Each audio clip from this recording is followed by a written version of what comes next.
برادران اہل سنت، السلام علیکم ورحمۃ اللہ وبرکاتہ۔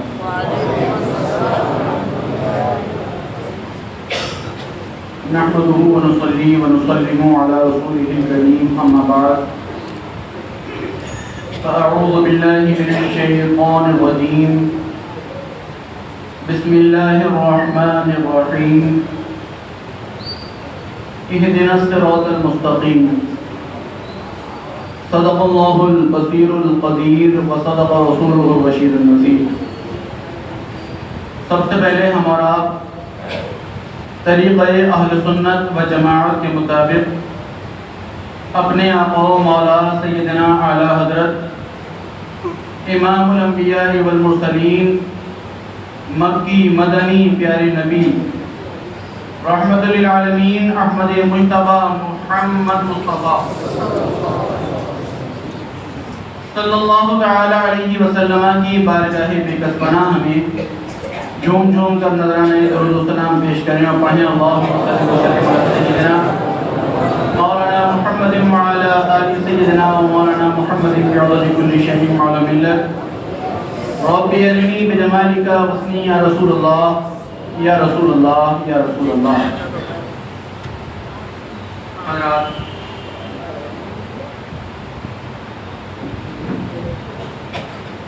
آپ حضرات کافی تھکے ہوئے ہیں،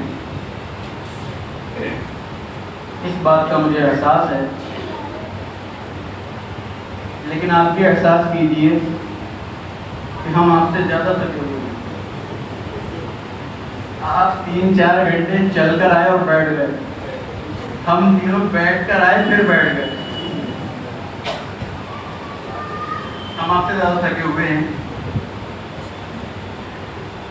یہ تو راستے میں بار بار پوچھ رہے تھے کہ کتنا رہ گیا ہے جلوس، کتنا راستہ ہو گیا ہے۔ ظاہر بات ہے اتنے وقت بیٹھنا ہے، خالی کام ہے۔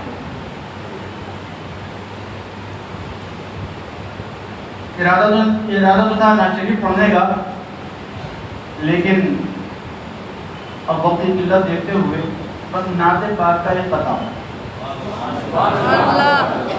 اور اس کے بعد تھوڑی دیر سے تھا سماعت فرمائیں، درود پاک پڑھ لیجیے۔ اللہم صلی مولانا محمد وعلی آل سیدنا مولانا محمد بعدد کل شیء عالم اللہ رب ارنی بجمالک وحسنی یا رسول اللہ یا رسول اللہ یا رسول اللہ۔ حالات حاضرہ کو مد نظر رکھیں اور پتہ سماعت فرمائیں۔ آن کی آن میں،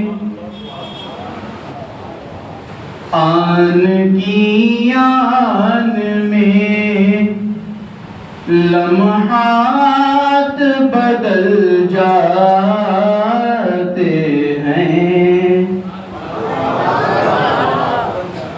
میں ہر سال آپ کو سمجھاؤں گا، نہیں بات سبحان اللہ کہنا ہے اور محبت سے کہیں سبحان اللہ۔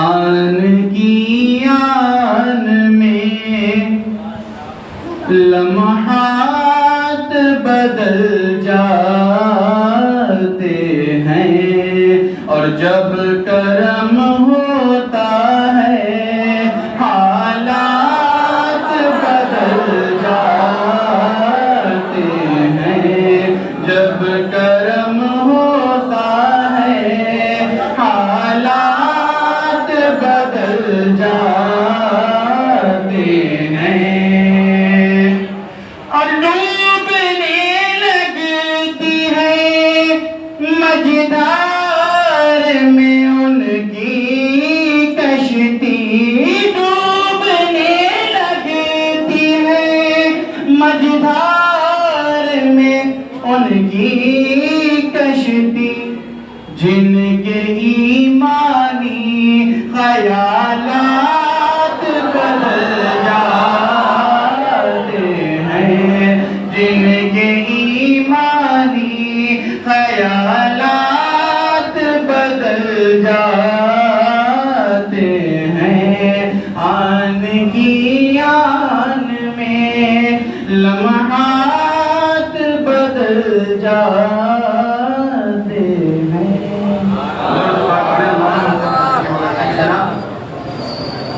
مولانا محمد وعلی على سيدنا مولانا محمد بن عبد الشريف معلوم لك رب يرني بجمالك وصني يا رسول الله يا رسول الله يا رسول الله. حضرات ہمارا ہر نماز میں سورہ فاتحہ کی تلاوت کرتے ہیں، اور یہ بات بھی میں دعوے سے کہہ سکتا ہوں کہ آپ میں سے کتنے افراد ایسے ہوں گے جنہیں سورہ فاتحہ بھی پڑھنی نہیں آتی ہو. جیسے کہ قبلہ نے فرمایا کہ ہم میں سے کتنے تو نماز پڑھتے نہیں ہیں، اور دوسری سچائی یہ ہے کہ جو پڑھتے ہیں ان میں سے کتنوں کی ہوتی نہیں ہے.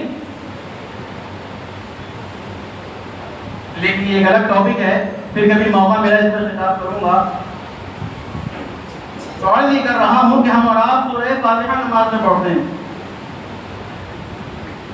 ہیں سمجھتے نہیں ہیں. کیا ہے سورہ فاتحہ؟ سورہ فاتحہ میں پہلے ہم اللہ رب العزت کی حمد و ثنا کرتے ہیں، اور پھر اس کے بعد رب تعالیٰ سے دعا کرتے ہیں. الحمدللہ رب العالمین، تمام تعریفیں اللہ کے لیے جو رب ہے تمام جہانوں کا. الرحمن الرحیم، وہ رحمان ہے رحیم ہے. مالک یوم الدین، یوم الجزا کا مالک ہے. اب یہاں سے اس کی تعریف شروع ہوتے ہوتے یہاں تک پہنچی ایاک نعبد و ایاک نستعین. اے مولا، ہم تیری ہی عبادت کرتے ہیں اور تجھی سے مدد چاہتے ہیں. اب یہاں تک حمد و ثنا ہے. اب اس کے بعد دعا اسٹارٹ ہو گئی. اہدنا الصراط المستقیم، چلاتا رہے تو ہم کو راہ سیدھی. سب بولو سبحان اللہ. یہ سیدھا راستہ کون سا ہے؟ بولو بھائی. اہدنا الصراط المستقیم، ہم کو سیدھا راستہ چلاتے رہے. یہ سیدھا راستہ ہے کون سا؟ آج آپ جس کو بھی دیکھیں ہر کوئی آپ کو یہی کہتا ہوا ملے گا کہ ہمارا راستہ سیدھا ہے، ہمارا راستہ سچا ہے. بولو بھائی کسی بھی مسلک کا ہو، دیوبندی ہو، بریلوی ہو، اہل حدیث ہو، شیعہ ہو، کسی مسلک کسی مذہب کا ہو، وہ یہی کہتا ہوا ملے گا کہ ہمارا راستہ سچا ہے. ظاہر بات ہے اگر اپنے راستے کو غلط کہے گا تو پھر ہوگا کیوں اس راستے پر؟ بولو بھائی. تو کہتے تو سب یہی ہیں کہ ہمارا راستہ سیدھا ہے، ہمارا راستہ سچا ہے. لیکن مالک و مولا تو ہی بتا دے راستہ کس کا سیدھا ہے، راستہ کس کا سچا ہے. رب تعالیٰ نے آگے بڑھایا اہدنا الصراط المستقیم صراط الذین انعمت علیہم، ان کے راستے پر چلا کہ جن پر تیرا انعام نازل ہوا ہے. لیکن بات ابھی بھی ادھوری ہے. اب یہ انعام یافتہ لوگ کون ہیں؟ بولو بھائی. آج بڑے سے بڑے شرابی جواری سڑیارے کو دیکھ لیجیے، جس کے پاس سٹے کا مال ہے، جوئے کا مال ہے، بہن بھائیوں کا حق مارا ہوا مال ہے، وہ بھی یہی کہتا ہے بڑھیا سوٹ پہننے کے بعد، بڑھیا جوتے پہننے کے بعد وہ بھی یہی کہتا ہے کہ اللہ کا کرم ہے، اللہ کا انعام ہے. بولو بھائی لیکن کیا اس کے راستے پر چلنا ہے؟ بولو بھائی وہ تو جائے رہا ہے، جائے تو تمہیں ساتھ میں لے جاؤ. یہ انعام یافتہ لوگ کون ہیں کہ جن کے راستے پر چل رہا ہے؟ میں بہت اسپیڈ میں بات آگے بڑھا رہا ہوں، گاڑی میرے سامنے لگی ہوئی ہے. جی تو 5واں پارہ ہے، 5ویں پارے کا دوسرا پاؤ ہے، دوسرے پاؤ کا تیسرا رکوع ہے. رب کائنات ارشاد فرماتا ہے انعم اللہ علیہم من النبیین والصدیقین والشہداء والصالحین. انعام یافتہ لوگ وہ ہیں انعم اللہ علیہم جن پر اللہ من النبیین، وہ انبیاء کرام ہیں، وہ صدیقین اور وہ سچے لوگ ہیں، وہ شہداء اور وہ لوگ ہیں جو اللہ کی راہ میں قربان ہو گئے، وہ صالحین اور وہ تمام اولیاء کرام ہیں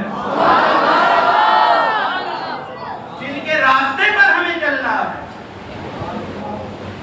اولیاء کرام ہیں، انبیاء کرام ہیں۔ اب جب ہم نے اولیاء کرام کی فہرست تلاش کی،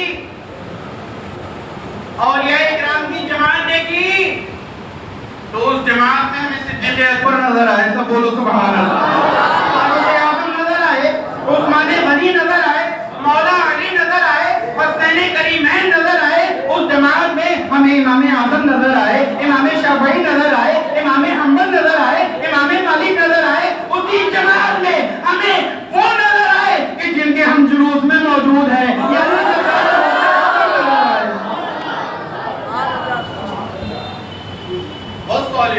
اور وہ تمام اولیاء کرام ہیں کہ جن کے راستے پر ہمیں چلنا ہے۔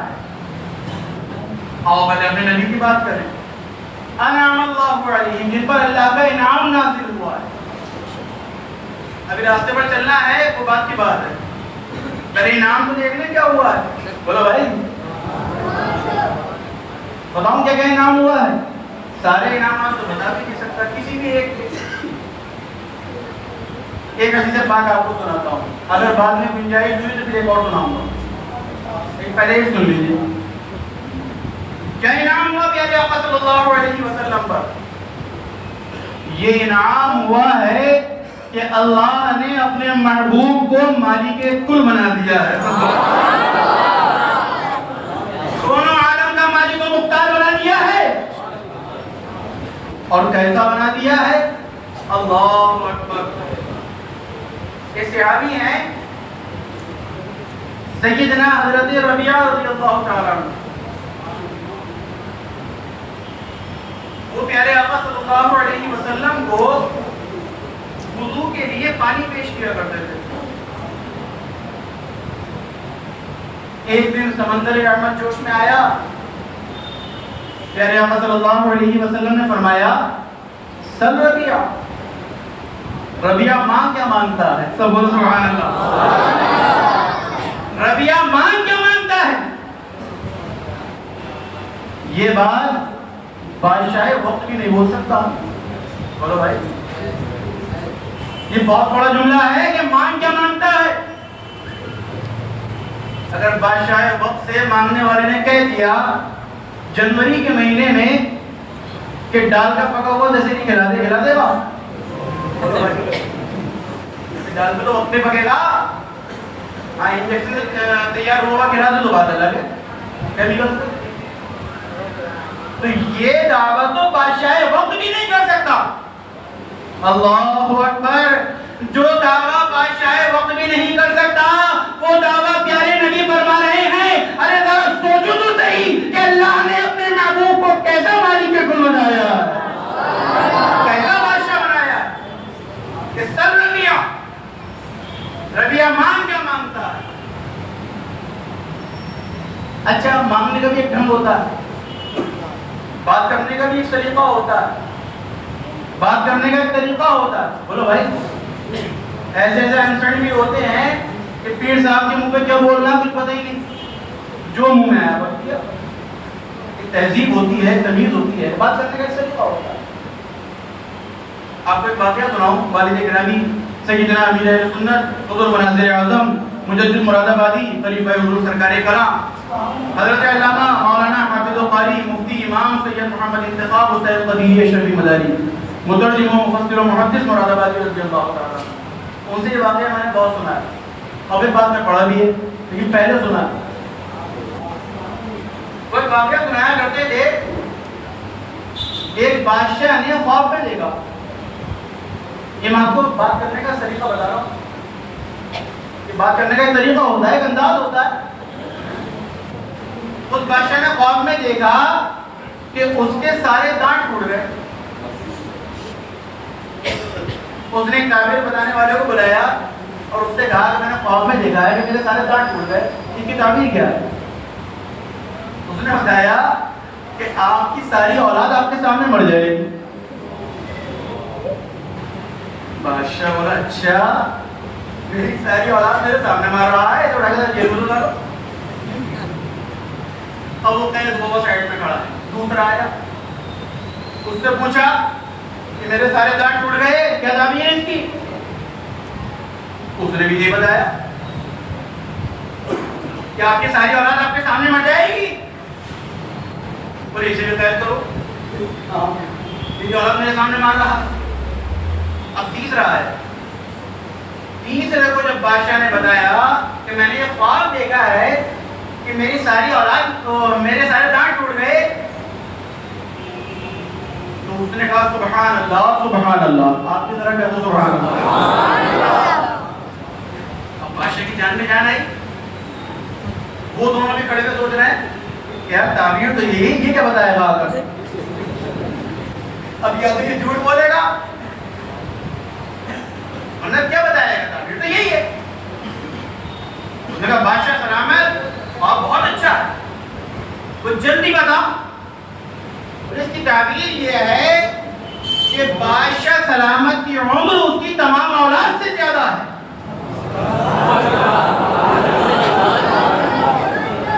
مطلب تو بھی وہی ہے. بولو بھائی. بادشاہ خوش, میری اولاد سے زیادہ میری عمر ہے. بادشاہ نے کہا اسے انعام دو, یہ انعامات کا حقدار ہے.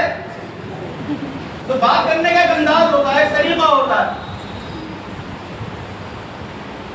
پیارے آقا صلی اللہ علیہ وسلم نے فرمایا سل ربیہ, ربیہ مان کیا مانتا ہے؟ کیا مانگا حضرت ربیہ نے؟ سب بولو سبحان اللہ. اس مان کے بھی قربان. حضرت ربیہ عرض کرتے ہیں یا رسول اللہ, صرف اتنا چاہتا ہوں کہ جیسے دنیا میں آپ کی خدمت میں رہتا ہوں, میں جنت میں بھی آپ کی خدمت میں رہنا مانگتا ہوں. یا رسول اللہ, جیسے یہاں آپ کی خدمت کر رہا ہوں, میں چاہتا ہوں کہ جنت میں بھی آپ کی خدمت کروں. اچھا, جنت میں خدمت کی کیا ضرورت ہے؟ بولو بھائی, جنت میں کون سی خدمت ضرورت ہے؟ چلو یہاں تو اردو بھی ہو رہا ہے, وہاں تو اردو کی بھی ضرورت نہیں ہے. اور جو کام ہوں گے بھی تو پیارے آقا صلی اللہ علیہ وسلم کے صدقے میں ہم غلاموں کو جو جنت دی جائے گی اس میں ہزاروں لاکھوں غلام ہوں گے. تو پیارے نبی کے کتنے ہوں گے بھائی؟ تو انہیں خدمت کی کیا ضرورت ہے؟ وہاں پہ حضرت ربیہ کون سی خدمت کریں گے؟ یہاں پر عرض کر رہا تھا کہ بات کرنے کا طریقہ ہوتا ہے. حضرت ربیہ عرض کر دیا رسول اللہ جنت چاہتا ہوں, تو جنت ایسے ہی پکی تھی جب پیارے نبی کی صحبت میں ہے. لیکن یہ مانگنے کا طریقہ تھا کہ پیارے نبی کی خدمت مانگی. اگر ویسے ہی کہہ دیتے یا رسول اللہ, ویسے ہی عرض کر دیتے یا رسول اللہ مجھے جنت چاہیے, پیارے نبی علیہ الصلوۃ والسلام جنت میں کوئی سا بھی محل عطا فرما دیتے. لیکن حضرت ربیہ نے عرض کیا یا رسول اللہ آپ کی خدمت میں رہنا چاہتا ہوں. حضرت ربیہ نے خدمت میں رہنا نہیں مانگا تھا, بلکہ پیارے نبی کے قدموں میں جگہ مانگی تھی. یہ خدمت میں رہیں گے تو پیارے نبی کے قدموں میں رہیں گے. جنت تو ان کی ویسے بھی کنفرم تھی. بولو بھائی, صحابی رسول ہیں اور سارے کے سارے صحابہ سے جنت کا وعدہ ہے اللہ کا, تو وہ تو ویسے بھی جنت نہیں ہے. لیکن مانگنے کا طریقہ تھا, مانگنے کا طریقہ تھا. پیارے نبی علیہ الصلوۃ والسلام نے بھی جنت عطا فرما دی. کیسا اللہ نے مالک کو مختار بنایا ہے. بولو بھائی, صرف دنیا میں ہی بادشاہت نہیں ہے, جنت بھی انہی کی ہے. سب بولو سبحان اللہ. اللہ نے مختار کل بنایا. ایک حدیث سے بات چلی اور سنا دوں جو وقت ہے. پیارے آقا صلی اللہ علیہ وسلم ایک مرتبہ بازار سے گزر رہے تھے. آپ نے ایک یہودی سے گھوڑے کا سودا فرما لیا اور آپ نے فرمایا کہ تو کھڑا رہ, میں گھر جاتا ہوں رقم لے کر آتا ہوں. آپ تشریف لے گئے, رقم لے کر آئے. پیچھے سے کسی شخص نے آ کر اس سے دوسرا سودا کر لیا. تھوڑا مہنگا سودا تھا, اس نے تھوڑا کر لیا. اب پیارے آقا صلی اللہ علیہ وسلم تشریف لائے، فرمایا گھوڑا تو میرا کوئی سودا نہیں ہوا، مکر گیا، انکار کر دیا کہ آپ سے میرا کوئی سودا نہیں ہوا۔ پیارے آقا صلی اللہ علیہ وسلم ٹھیک ہے، اگر تجھے نہیں بیچنا تھا میں نہیں کر دیتا، تو یہ الزام جو لگا رہا ہے کہ وہ سودا ہی نہیں ہوا جب کہ ہوا تھا، یہ بات چل ہی رہی تھی کہ بھیڑ جمع ہو گئی۔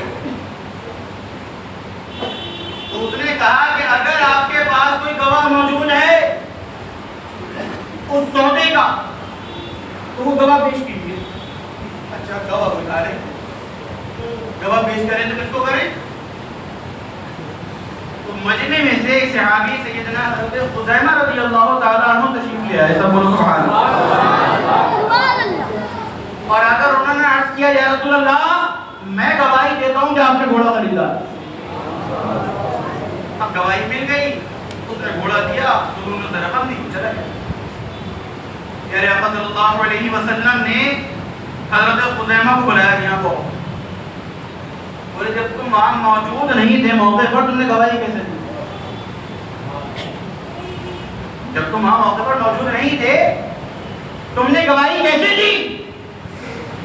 حضرت خزیمہ رضی اللہ تعالیٰ عنہ عرض کرتے ہیں یا رسول اللہ میں نے سودا ہوتے ہوئے نہیں دیکھا تو کیا ہوا؟ یا رسول اللہ ہم نے خدا کو دیکھا ہے، ہم نے جنت دیکھی ہے، ہم نے فرشتے دیکھے ہیں۔ یا رسول اللہ آپ نے فرمایا کہ اللہ ہے تو ہم نے مان لیا، آپ نے کہا کہ جنت ہے تو ہم نے مان لی، آپ نے کہا کہ جہنم ہے تو ہم نے مان لیا، آپ نے کہا کہ فرشتے ہیں تو ہم نے مان لیا۔ یا رسول اللہ جب ہم نے آپ کے کہنے سے اتنی بڑی بڑی چیزوں کی گواہی دی ہے تو اس گھوڑے کی تو حیثیت کیا ہے، اس گھوڑا بیچنے والے کی تو اوقات کیا ہے؟ سبحان اللہ۔ یا رسول اللہ جب اتنی بڑی بڑی چیزیں جنت دوزخ اور سب سے بڑی بات اللہ کی گواہی دیتی، پھر ہم نے اللہ کو دیکھا تھوڑی نہیں ہے۔ پیارے نبی نے فرمایا اللہ ایک ہے، اگر پیارے نبی فرماتے تھے کہ اللہ دو ہیں مانتے کہ نہیں؟ آپ فرماتے تھے کہ تین ہیں مانتے کہ نہیں؟ آپ نے فرمایا کہ ایک ہے، یا رسول اللہ آپ کہہ رہے تھے جب اللہ کو ایک مانا ہے تو اس گھوڑے کی جو حیثیت کیا ہے؟ پیارے آقا صلی اللہ علیہ وسلم کا اختیار دیکھیں، مختار کل ہونا دیکھیں۔ پیارے آقا صلی اللہ علیہ وسلم فرماتے ہیں کہ میری شریعت کسی بھی معاملے میں دو گواہ چاہتی ہے۔ کوئی بھی آپ کو گواہی چاہیے ہو تو دو لوگوں کی گواہی چاہیے۔ آپ دیکھیں نکاح میں کیا ہوتا ہے، دو گواہ ہوتے ہیں۔ پیارے آقا صلی اللہ علیہ وسلم فرماتے ہیں کہ میری شریعت دو گواہ مانتی ہے، لیکن جہاں میرا خزیمہ موجود ہو تو اس کی ایک کی گواہی بھی دو کی برابر مانی جائے۔ کہ یہ اختیار کسی مولوی کے پاس ہے، کسی مفتی کے پاس ہے؟ علماء کرام موجود ہیں، آپ ان سے مسئلہ پوچھ لیجیے کہ بھئی ایک کی گواہی سے کام ہو جائے گا؟ یہ کہیں گے نہیں بھائی دو سے ہوگا، ایک سے نہیں ہوگا۔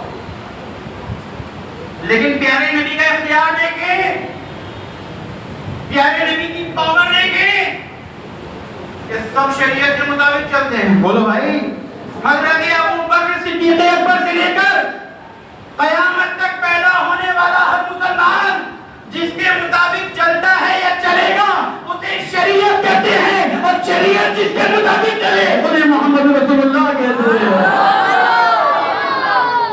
شریعت پیارے نبی کے مطابق چلتی ہے۔ بولو بھائی، جدھر کو پیارے نبی موڑ میں شریعت ادھر کو موڑ جاتی ہے۔